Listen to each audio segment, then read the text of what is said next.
Kamal Springer, welcome to Anything Cricket. Let's talk. You are looking to return to the BCS board as a director. How has the canvassing been going? Well, thank you for having me. It's been going pretty well. The feedback has been positive.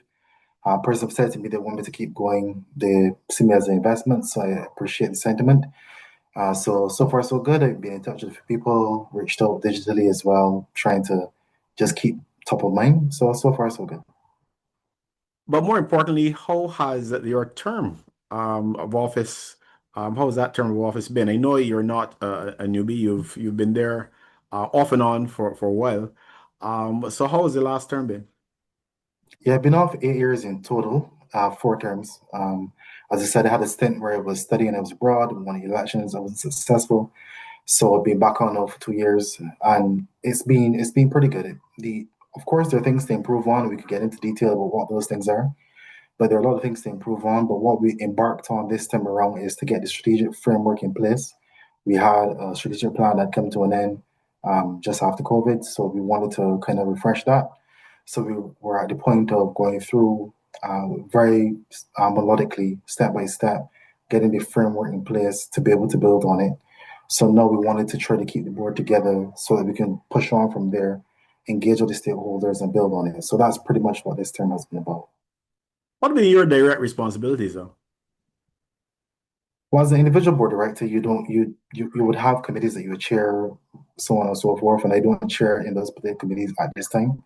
So previously, I would chair youth cricket, limited overs cricket, various things, Sagicor, when that was a competition a few years ago. So what I focus on is strategy. I focus on every single meeting, every single decision, try to make sure that this is going towards some element of our strategy and our planning to make sure that we have some kind of streamline. So that's where I place my focus on the strategy overall. And what are some of these areas that you said need to be improved? I think you made that comment earlier on that there's some issues that need to be improved. Share some of those with us. Sure. So getting that strategic plan in place is number one. As a board, your responsibility is to not only create, monitor, and evaluate strategy, is to make sure you can generate the resources to facilitate that strategy as well. So number one, get that strategy in place, match it to a revenue plan to fund that strategy. Stakeholder engagement has to improve. We know that's something that we've talked about it many a time on the board, making sure members, clubs, schools, legends, corporate Barbados, the government are all more engaged with what the BC is doing. The political winds are blowing our direction at this time. So we need to take the right steps to make sure we can take advantage of that. And that stakeholder engagement is the key thing. Making sure that community cricket is also something that we put our hands on and start to take a look at it because we want to make sure that it's still buzzing in the community in a way that we can help promote it. So those are the key things I think we need to focus on. What about women's cricket? Absolutely. Women's cricket comes into our strategic planning. We have an opportunity. Barbados is very good regionally. We get a number of players into the West Indies team on a regular basis. So we need to absolutely push the pipelines. That's the weakness we have right now, the pipelines.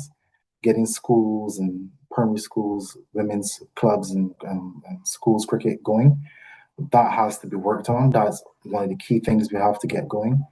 If we're able to get those pipelines started, we'll see a stronger, an even stronger outlay of under 19 women, senior women, which can make us dominate not even just regionally, but we can have more players like Haley doing well at the international level. So the pipeline is the key thing we need to focus on.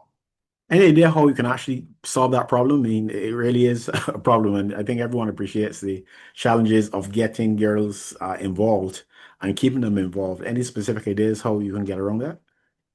I think funding is the key thing. So that's what I mentioned earlier. Having that strategy in place and funding the revenue to fund that strategy.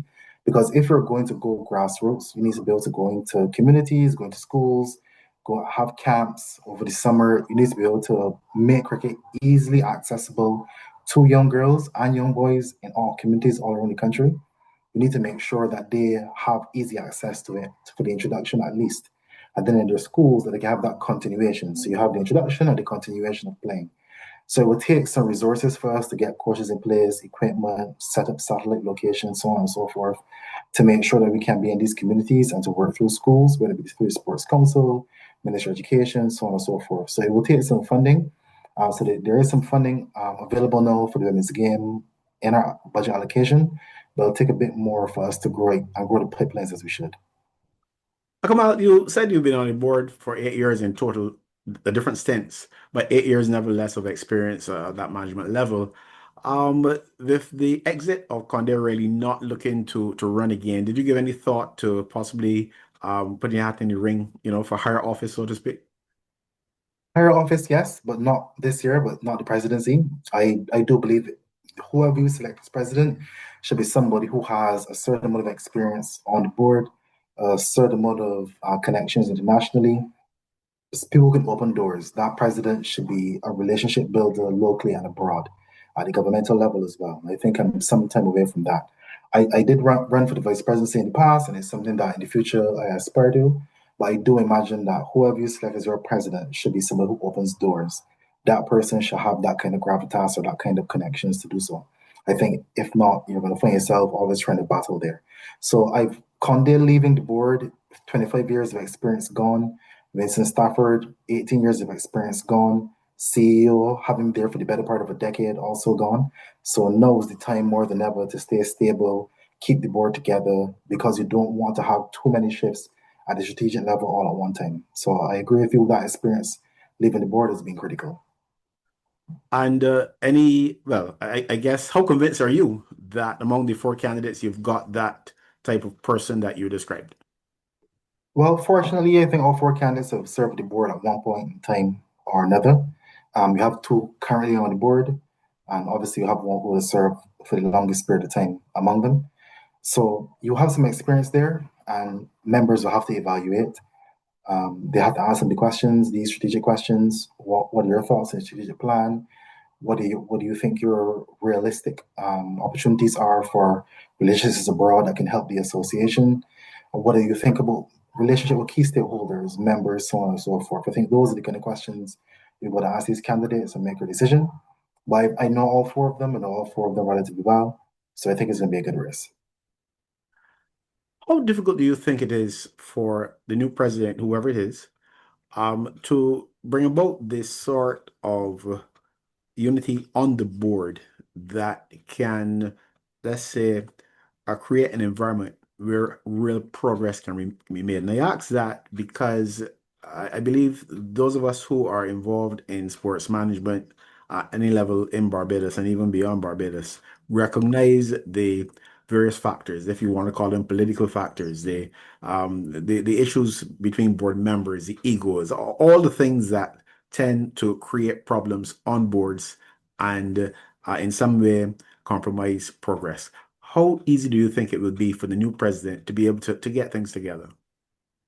I think if the president takes the position that he is aiming to get the best out of each board member, you can't look at it just as a matter of issues. When you're the chairman of a board, the chairman of any committee, you can't just think about, okay, let me just get these issues on the agenda and just hammer out these issues.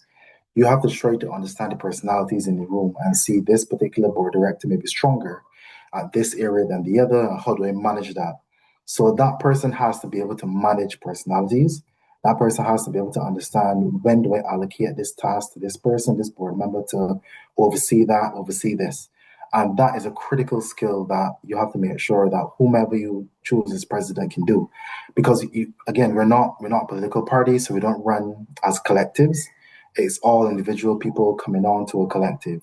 So you don't assume it's just going to work as a collective. Some one or two people have to be there focusing on the cohesion. So it's a task that the president will have to do, and maybe assign the vice president also a bit of that so that the president can focus on relationships. But you're spot on. Some focus needs to be placed on that. Do you think, though, that the time has come, or maybe coming soon, when some sporting organizations, and in this case, particularly the BCA, should function in a sense like political parties? By that I mean where a president, let's say, takes a team into the elections. And I ask that Because some may believe that if you go into the elections as president and your team is there, then the job is halfway done because you've got a team of people who have already agreed to work together. Do you think there's room for that, or you think that it should probably remain as it is, just individuals looking to get on the board as directors? But what I say is that there's nothing stopping that right now.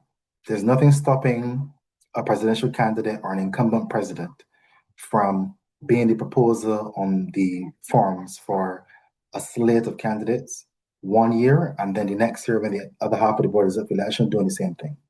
Nothing is stopping that at this time, but it's not been done certainly in the time that I've been around, and I think that's for a reason.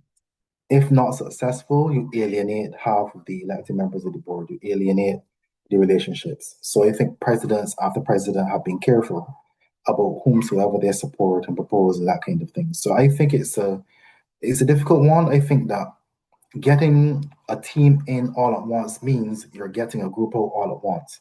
So you're losing expertise, knowledge, you're losing what the focus was, the discipline that would have come into the board for that year or two. You're losing all of that all at one time. So I think it's a difficult one, and there's probably a reason why president after president haven't done it that way. Anything else that you want to share with the cricket public out there, first of all, but more importantly, I would think those who will be going to the polls on Tuesday. Yeah, I just want to reiterate, it's a time for stability. It's a time for looking at looking at the BC and recognizing this, and there's a lot more we can do. By the end of the day, we still are able to achieve some success on the field. We still have some level of financial stability. We are losing now significant figures on the board who've been on for a long period of time. A new CEO. It probably is the right time to make sure we get cohesion and we have some stability to make sure that we can go on from there and evaluate us now going forward to see if we're able to handle all those changes and make those decisions on us in a year or two. So all I want to say to the creating public is that I do recognize that we are not perfect. There's so many things we can improve on communication with clubs at the start of a season, how much we invest in youth cricket, in women's cricket, you name it, engagement with members, engagement with the government. There's so many areas that we can improve on. But I think by and large, it's a stable organization, one of the most stable in the country, even outside the sport. So there is something to be said for that. And let's see if we can get all these new changes at the strategic level together and push on and evaluate us at the next round of elections. Kamal Springer, well said. All the best in the upcoming election and if you're successful during your next term. Thank you very much for that. Thanks for having me.